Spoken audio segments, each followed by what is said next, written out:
여러분 안녕하세요. 지난 시간까지는 예수님이 세례 요한의 세례를 받으시고 사탄의 시험을 이기시며 이 땅에서의 공생의 사역을 위한 모든 준비를 끝낸 사실을 살펴보았습니다. 오늘부터는 본격적으로 예수님의 사역에 관한 내용으로 들어가는데, 그 중에 1장 14절부터 9장 50절까지는 예수님이 공생의 사역의 대부분을 차지하는 갈릴리 사역을 기록하고 있습니다. 오늘은 그 첫 시간으로 1장 14절부터 20절까지를 본문으로 하여 나를 따라오라는 제목으로 말씀을 드리겠습니다. 먼저 14절을 함께 읽겠습니다. 요한이 잡힌 후 예수께서 갈릴리에 오셔서 하나님의 복음을 전파하여. 마가는 예수님이 갈릴리 사역에 대하여 요한이 잡힌 후라는 말로 시작합니다. 이것은 요한의 체포와 예수님의 등장이 매우 중요한 연관성을 갖고 있다는 의미입니다. 세례 요한은 예수님보다 6개월 먼저 태어나서 예수님이 오시는 길을 준비했던 사실상 구약의 마지막 선지자였습니다. 그는 자신의 존재 목적에 따라 광야에서 생활하면서 예수 그리스도의 오실 길을 준비하는 사명을 성실히 감당하고 마지막에는 헤롯에 의해 옥중에서 목이 잘려 생을 마감했습니다. 예수님 당시의 갈릴리의 분봉왕은 헤롯 안디바였는데, 그가 자기 이복동생 필립의 아내인 헤로디아를 자신의 아내로 맞이하는 용납할 수 없는 폐륜적인 죄를 범하였습니다. 막강한 권력을 가진 왕가의 범죄 행위에 대하여 그 누구도 질책하지 못하고 있을 때 세례 요한이 나서서 헤롯의 불륜 사실을 심하게 책망했습니다. 이 일로 인해 세례 요한은 체포되고 그의 사역은 마감되었습니다. 결국 세례 요한은 그 시대의 불의에 맞서다가 체포되어 참수형을 당하며 선지자로서의 사명을 다한 것입니다. 어떻게 보면 이러한 것이 예수님 다시 오심을 기다리는 오늘날 교회의 사명 중에 하나라고도 생각됩니다. 신구약 성경의 내용이나 교회의 역사를 살펴보면 하나님은 어느 시대든지 간에 당신의 백성들에게 평탄하고 좋은 길만 열어주시지는 않으셨습니다. 어떤 사람에게는 사람들에게 지탄받고 욕망묻는 역할을 맡기시며 평생 눈물만 흘리게 하시고, 또 어떤 사람에게는 백성들의 환호를 받으며 영화를 누리는 역할을 맡기기도 하십니다. 그렇다면 하나님은 무슨 이유와 근거로 이러한 역할을 맡기시며 우리는 그 중에 어떤 역할을 맡는 것이 더 좋은 것인지, 그리고 그 사실을 어떻게 받아들여야 하는지에 대한 의문이 생기게 됩니다. 오래전에 제가 학교에서 교무부장을 맡고 있을 때의 일입니다. 부수 선생님들에게 업무 분장을 하는데 한 선생님이 왜 이 업무를 제가 해야 하나요? 하며 불만스러운 질문을 합니다. 평소에 참 긍정적이고 성실한 분이었는데 그 시대가 기존의 권위와 가치에 도전하며 사회 곳곳에서 다양한 주장이 있을 때여서 아마도 시대사조의 힘을 빌려 권위에 대한 도전을 한번 해본 것이죠. 조금 못마땅했지만 그러면 내가 할까요? 라고 넘겼는데, 그것은 임명권자의 권한입니다. 임명권자가 부서원들의 특성과 능력을 파악하고 그에 맞는 업무를 부여하는 것입니다. 하나님의 일도 마찬가지예요. 이것은 전적으로 하나님의 주권에 관한 문제이기 때문에 어떤 일이 좋은 것이다 라고 인간이 판단할 문제가 아닙니다. 세례 요한은 광야에서 초라한 삶을 살며 예수님의 길을 예비하기 위해 세상에서 비난받는 역할을 하다가 자기 사명을 다 마치고 마지막 모습조차도 처참하게 인생을 마감했습니다. 그것이 하나님으로부터 부여받은 그의 역할인데 그는 그 역할을 잘 감당한 것입니다. 이런 관점은 오늘의 그리스도인들에게도 대단히 중요합니다. 내가 이 땅의 그리스도인으로 부름을 받은 그 사명이 무엇인지를 깨닫고 어떤 역할이든지 그 역할에 충실하다가 하나님께로 가는 것입니다. 그런데 많은 사람이 남의 자리, 남의 역할을 탐내다가 넘어집니다. 보람찬 삶을 위해 선한 목적을 세워놓고 그에 합당한 수고와 노력으로 그 자리를 자신의 자리로 만드는 것은 바람직하고 칭찬할 만한 일입니다. 그러나 그런 수고 노력 없이 자격 없는 사람이 남의 자리나 남의 영역을 탐하는 것은 범죄 행위입니다. 세상이나 교회나 마찬가지예요. 역할을 맡은 자는 그 역할에 충실하면 되는 것입니다. 예수님의 길을 준비한 세례 요한의 사역은 그가 옥에 갇힘으로 끝이 나고 본격적인 예수님의 사역이 시작되었는데 예수님은 요한이 활동하던 당시는 사역하지 않으셨습니다. 그가 옥에 갇힌 후에야 비로소 사역을 시작하심으로써 하나님이 정해놓으신 역할의 질서를 지키신 것입니다. 본문에서 요한이 잡힌 후에 예수께서 갈릴리에 오셔서라고 했는데 이 말씀은 예수님이 어딘가에서 활동을 하시다가 갈릴리에 오셨다는 것입니다.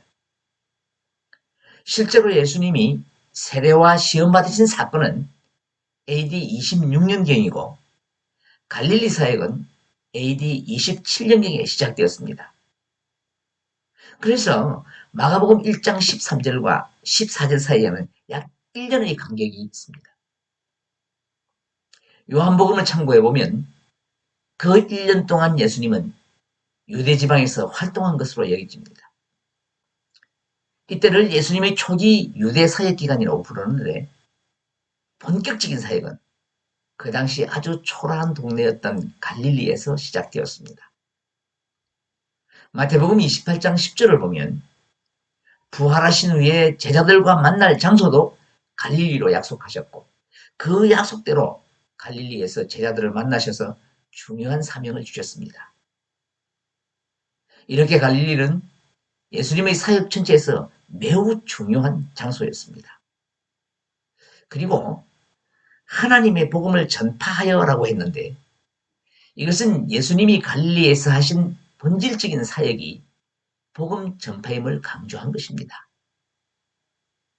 그런데 마가는 그냥 복음이라고 해도 다 이해할 수 있을 것을 굳이 하나님의 복음이라고 기록하고 있습니다. 여기에는 분명한 이유가 있습니다. 복음은 헬라어로 요한겔리온이라고 하는데 그 뜻은 기쁜 소식입니다. 자, 그런데 이 말은 원래 로마 황제의 명령을 뜻하는 말이었습니다. 그래서 그 당시 로마 시민들은 요한겔리온이라고 하면 황제의 명령으로 인식을 했습니다. 여기에 관해서는 마가복음 두 번째 시간에 이미 구체적으로 말씀드렸기 때문에 생략하겠습니다. 결론만 말씀을 드리면 마가가 하나님의 복음이라고 한 것은 전 인류를 향한 참된 복음은 황제의 명령이 아니라 예수 그리스도로 말미암은 하나님 나라의 복음이라는 사실을 정확하게 명시하기 위해서인 것입니다. 그리고 하나님의 복음이라는 이 말은 하나님으로부터의 복음이라는 의미와 하나님에 관한 복음이라는 의미를 다 포함하는 것으로 복음의 기원이 하나님께 있다는 것과 복음의 내용이 하나님에 관한 것임을 강조하고 있습니다. 그리고 전파하다라는 헬라어는 케루소인데 선포하다 혹은 설교하다라는 뜻을 포함하는 단어입니다. 그러니까 예수님이 하나님의 복음을 전파하셨다는 것은 하나님으로부터 시작된 하나님에 관한 내용들을 가르치고 설교하셨다는 것입니다. 자, 이것은 오늘날 우리에게도 그대로 적용되어야 합니다. 성경을 가르치는 일이나 교회에서 선포되어지는 설교는 그 핵심이 세상 지식이나 철학적 도덕적 지식이 아니라 하나님 나라이어야 한다는 것입니다. 15절을 보겠습니다. 이르시되 때가 찼고 하나님의 나라가 가까워왔으니 회개하고 복음을 믿으라 하시더라. 우리 인생의 시간에는 그냥 흘러가는 평범한 시간도 있고 기회 혹은 때라는 이름으로 잠깐 찾아오는 특별한 시간도 있습니다. 헬라어는 이 두 시간을 구별하여 자연적으로 흘러가는 시간을 크로노스라고 하고 우리에게 특별한 때 혹은 기회로 찾아오는 그 시간을 카이로스라고 합니다. 그리스 신화에는 카이로스가 제우스의 막내 아들로 등장을 하는데 그 모양과 의미가 참 재미있습니다. 앞머리는 머리카락이 길고 풍성한 데 반해 뒷머리는 대머리이며 양쪽 어깨에는 커다란 날개가 달려있고 발꿈치에도 작은 날개가 달려있습니다. 그리고 한 손에는 저울을 다른 한 손에는 날카로운 칼을 들고 있습니다. 앞머리가 무성한 이유는 사람들이 그가 누구인지 금방 알아차리지 못하도록 하기 위해서인데 그럼에도 그를 발견하는 사람은 쉽게 붙잡을 수 있도록 하기 위해서입니다. 그리고 뒷머리가 대머리인 이유는 그가 지나가고 나면 뒤에는 잡을 머리카락이 없어서 다시는 붙잡지 못하도록 하기 위해서입니다. 또 어깨와 발에 날개가 달린 이유는 최대한 빨리 사라지기 위해서이며 왼손에 저울이 있는 것은 이의 옳고 그름을 정확하게 판단하는 것이고 오른손에 칼이 주어진 것은 칼날로 자르듯이 빠른 결단을 내리라는 의미라고 합니다. 이 신화가 말하는 카이로스의 의미는 한마디로 기회입니다. 자, 이렇게 특별히 찾아오는 이 시간이 하나님이 우리 인생의 문을 두드리는 시간인데 그때 응답하면 기회의 사람이 되지만 응답하지 않으면 그 기회는 다시 오지 않습니다. 이처럼 본문에 쓰여진 카이로스는 어떤 의도되고 계획된 특정한 시간, 그 때를 의미하는 것인데 세례 요한은 헤롯에게 잡히는 그때가 자신이 물러가야 할 때임을 깨달았고 예수님도 세례 요한이 붙들리는 그때가 자신이 가야 할 하나님이 예비한 때임을 분별하신 것입니다. 우리가 반드시 새겨야 할 중요한 것이 바로 이것입니다. 종종 우리는 하나님의 일을 함에 있어서 내가 계획하고 내 생각대로 이루어지지 않으면 실패했다고 착각을 합니다. 절대로 그렇지 않습니다. 요한이 붙들려 실패한 것처럼 보이지만 그때부터 하나님의 역사는 이루어져 갔습니다. 예수님이 이 땅에 오시기 전에 이 세상은 온통 절망에 빠져 있었습니다. 로마의 지배 아래 신음하던 백성들은 어디 한 곳 의지할 데가 없는 암울한 시대에 희망 없이 살고 있었습니다. 이런 상황에서 사람들의 마음은 주님 오실 날만 기다리고 있었습니다. 왜냐하면 주님만이 그들을 절망 속에서 구원해 주실 수 있다고 믿고 있었기 때문입니다. 그래서 본문에서 때가 찼다라는 말은 하나님이 언약하여 예정하신 그 구속의 때가 왔다는 말입니다. 그런데 지금 우리 시대를 보면 정말 주님 다시 오실 때가 찬 것 같습니다. 오늘날 우리 주변을 살펴보면 성경에서 주님이 말씀하신 말세의 징조들이 여러 곳에서 일어나고 있습니다. 이러한 때의 성도들의 삶은 예수님이 다시 오실 그때에 맞춰져 있어야 합니다. 우리 인생의 마지막 계획이 그때에 맞춰져 있어야 하고 그 때를 위해 나의 삶을 드려야 하는데 그것이 바로 전도하는 것입니다. 자, 그리고 하나님 나라가 가까이 왔으니 라는 표현은 앞의 때가 찼다는 말을 더 구체적으로 강조한 것입니다. 그 때가 바로 하나님 나라가 이루어지는 때라는 것입니다. 그리고 하나님의 나라라고 한 것은 그 나라를 통치하시는 분이 하나님이라는 것을 강조한 것인데, 통치한다는 말은 다스리는 영역이 있다는 것을 전제한 말입니다. 전도는 바로 그 하나님의 나라 영역을 땅끝같이 넓혀가는 것입니다. 그리고 그 영역은 단순히 지역만을 이야기하는 것이 아닙니다. 예수 그리스도의 복음을 들은 자들이 과거에 자신만을 위해서 살았던 삶을 남을 위해, 더 나아가서는 그리스도를 위해, 하나님의 나라를 위해 그 삶의 영역을 넓혀가는 것도 포함하는 것입니다. 그리고 이 말씀은 그 시대의 사람들에게 하나님의 나라가 임박했다는 사실을 이야기한 것뿐만 아니라 오늘날의 사람들에게도 주어지는 말씀입니다. 왜냐하면 하나님의 나라를 받아들인 사람에게는 과거의 일이지만 아직도 받아들이지 않은 사람에게는 미래의 일이기 때문입니다. 지금 예수님은 그들에게도 회개하고 복음을 믿으라고 말씀하시는 것입니다.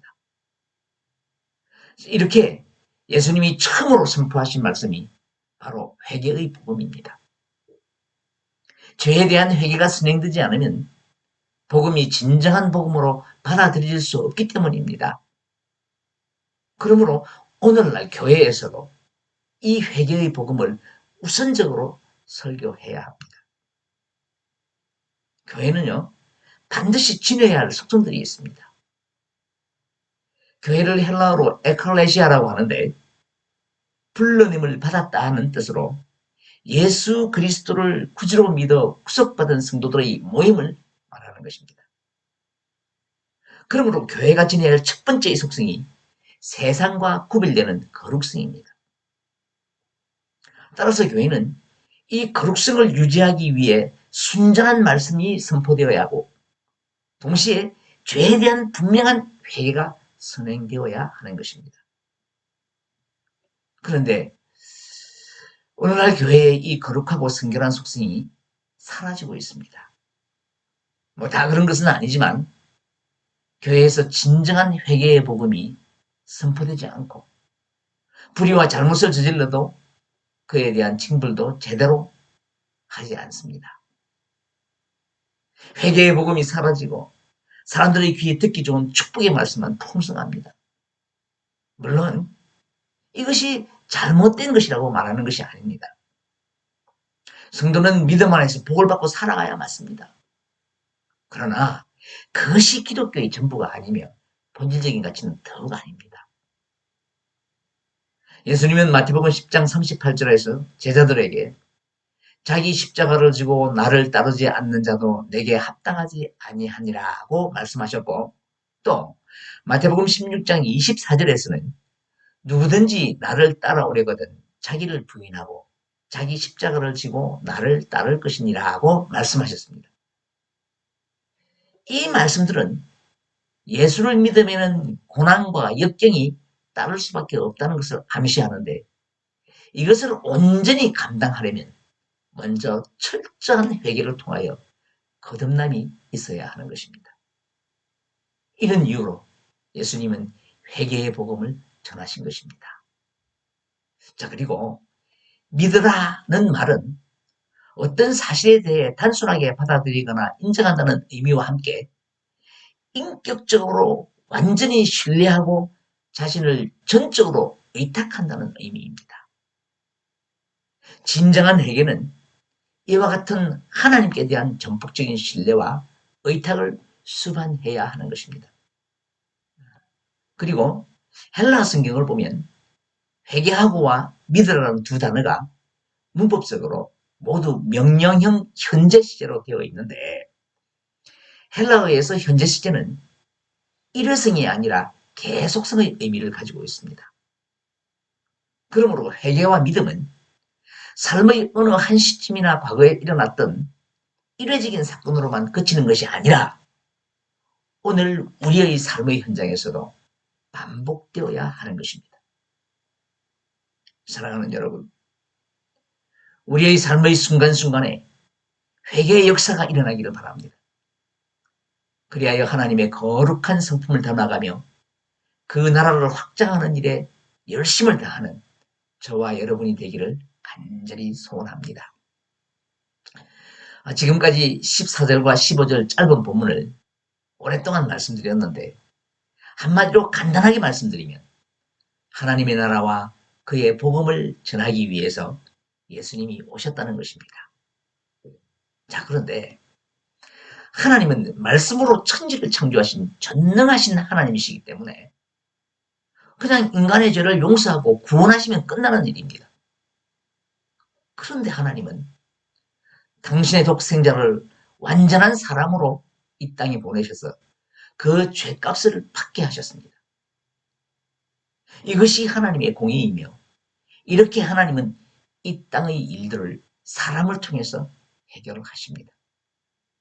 그래서 예수님도 제일 먼저 교회의 기초가 될 12제자를 부르셔서 하나님의 나라를 확장하고 이루어나가는 일을 시작하신 것입니다. 16절, 17절을 함께 읽겠습니다. 갈릴리 해변으로 지나가시다가 시몬과 그 형제 안드레가 바다에 그물을 던지는 것을 보시니 그들은 어부라. 예수께서 이르시되 나를 따라오라. 내가 너희로 사람을 낚는 어부가 되게 하리라 하시니.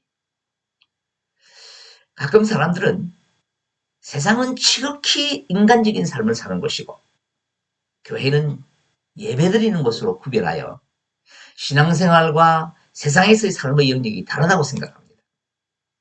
그래서 평소에 세상에서 경쟁하며 열심히 살 때는 하나님의 임재하심을 느끼지 못하다가 주일에 예배를 드리기 위해 교회에 들어오는 순간 하나님이 임재하신다는 느낌을 받아 갑자기 숙연해지고 경건해집니다. 자, 그런데 예수님이 시몬과 안드레를 부르신 것은 교회가 아니라 그들의 삶의 현장인 갈릴리 해변이었습니다. 16절에 지나가시다가 라는 표현은 성경에서 하나님의 신적인 임재를 나타내는 표현입니다. 출애굽기 34장 6절을 보면 모세가 시내산에서 하나님의 임재를 경험한 것을 여호와께서 그의 앞으로 지나가시며 라고 기록하고 있는데 이 표현이 예수님이 처음 갈릴리에 오셨을 때 그대로 사용되고 있습니다. 즉 예수님도 하나님이 시내산에서 모세 앞을 지나가셨던 것처럼 갈릴리 해변을 지나가신 것입니다. 이것은 예수님의 하나님 되심을 드러내는 것이며 주님은 삶의 현장에서 우리를 찾으신다는 것입니다. 그러나 우리는 세상 일에 몰두하느라고 주님의 찾으심을 깨닫지 못할 때가 많이 있습니다. 지금 예수님이 제자들을 부르신 장소는 그들이 업으로 살아가는 삶의 현장입니다. 주님은 그 현장에 찾아오셔서 나를 따라오라고 명령하십니다. 우리 성경에는 구별이 되지 않지만 헬라어 성경에는 오라라는 단어가 대문자로 되어 있습니다. 영어나 헬라어에서 대문자는 항상 문장이 시작될 때 쓰는 것입니다. 그런데 이렇게 문장 중간에서 대문자를 쓰는 것은 그것이 대단히 중요하다는 것을 강조한 것입니다. 그러니까 오라라는 이 부름은 매우 중요한 사건이라는 것입니다. 그 중요한 부름의 목적이 바로 내가 너희로 사람을 낚는 어부가 되게 하리라입니다. 시몬과 안드레는 이렇게 주님의 부름을 받았지만 어부라는 그들의 직업은 변하지 않았습니다. 하지만 부름받기 전에는 고기를 잡는 어부였는데 부름받은 후에는 사람을 낚는 어부로 그 내용이 바뀐 것입니다. 이렇게 주님의 부르심은 지금도 예수님이 제자를 부르신 때와 마찬가지로 우리들의 삶의 현장에서 일어나는 것입니다. 이 사실이 우리 그리스도인들에게 한 가지 중요한 과제를 부여하고 있습니다. 그것은 우리의 삶의 현장에서 삶의 내용이 바뀌어야 한다는 것입니다. 지금까지의 삶의 현장이 생계유지를 위한 것이었다면 부르심을 받는 순간부터는 그 삶의 현장이 생계 유지만을 위한 것이 아니라 그곳에서 사람을 낳는 어부가 되어야 한다는 것입니다. 그러면 삶의 현장은 바뀌지 않았지만 그곳에서 부르심에 합당한 하나님의 일꾼이 되는 것입니다.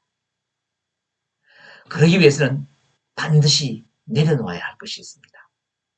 18절부터 20절까지를 함께 읽겠습니다. 곧 그물을 버려두고 따르니라. 좀 더 가시다가 세베대의 아들 야고보와 그 형제 요한을 보시니 그들도 배에 있어 그물을 깁는데 곧 부르시니 그 아버지 세베대를 품꾼들과 함께 배에 버려두고 예수를 따라가니라. 16절부터 20절까지의 내용에서 주님이 제자들을 부르시는 과정을 보면 지나가시다가 보시고 부르셨습니다. 이러한 주님의 부르심은 오늘 우리에게도 일어날 수 있습니다. 때때로 힘들고 어려운 삶의 현장일지라도 주님은 그곳에 오셔서 지나가시다가 우리의 삶의 열정을 보시고 부르시는 것입니다. 그러므로 세상에서 맡겨진 일도 최선을 다해 열정적으로 감당해야 합니다. 그러다가 주님의 부르심을 잊게 되면 이제 그 세상의 가치를 내려놓아야 합니다.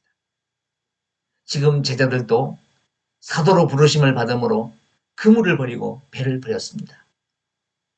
이것을 내려놓지 않으면 그동안 내 삶의 야망을 채워주던 배와 그물은 나를 붙잡는 걸림돌이 되어 영원한 하나님 나라를 약속하신 주님의 부르심에 따르지 못하게 되는 것입니다. 그래서 신실한 성도는 날마다 자신을 내려놓는 훈련을 하며 영원한 하나님 나라를 위해 이 땅에 없어질 사소한 이익들을 내려놓아야 하는 것입니다. 이제 말씀을 맺겠습니다. 주님은 제자들을 부르시며 나를 따라오라고 말씀하셨습니다. 이것은 내가 앞장서서 갈 테니 너희는 뒤에서 따라오라는 말씀으로 주님이 앞서가시면서 성도들의 삶의 현장에서 부딪히는 모든 영적 전쟁을 대신하시겠다는 예수님의 일방적인 언약입니다. 하지만 우리는 그 약속의 명령을 성실히 이행할 능력이 없는 연약한 존재입니다. 주님은 이 사실까지도 미리 아시고 그 언약이 지켜질 수 있도록 마지막에는 당신의 목숨을 내어놓으셨습니다. 그리하여 일방적으로 맺은 우리와의 사랑의 언약을 지켜나가신 것입니다. 이 은혜가 얼마나 감격스러운지 모릅니다. 그러므로 우리는 항상 그 감격을 가슴에 품고 살아야 합니다. 내 삶의 기초에 항상 그 사랑이 있어야 하고 그 사랑으로 주신 사명을 감당해야 하는 것입니다. 때로는 실패하여 넘어질 수도 있습니다. 그러나 그 실패를 걱정할 필요는 없습니다. 왜냐하면 주님이 이미 당신을 십자가에 내어주신 그 사랑으로 끝까지 감당해 주시기 때문입니다. 사랑하는 여러분, 저와 여러분은 바로 그 사랑 안에 매여 있는 복된 사람인 것을 믿으시기 바랍니다. 그 믿음으로 기꺼이 순종하고 헌신하며 삶의 현장에서 함께 하시는 주님을 경험하는 복된 성도님들이 되시기를 간절한 마음으로 기원합니다.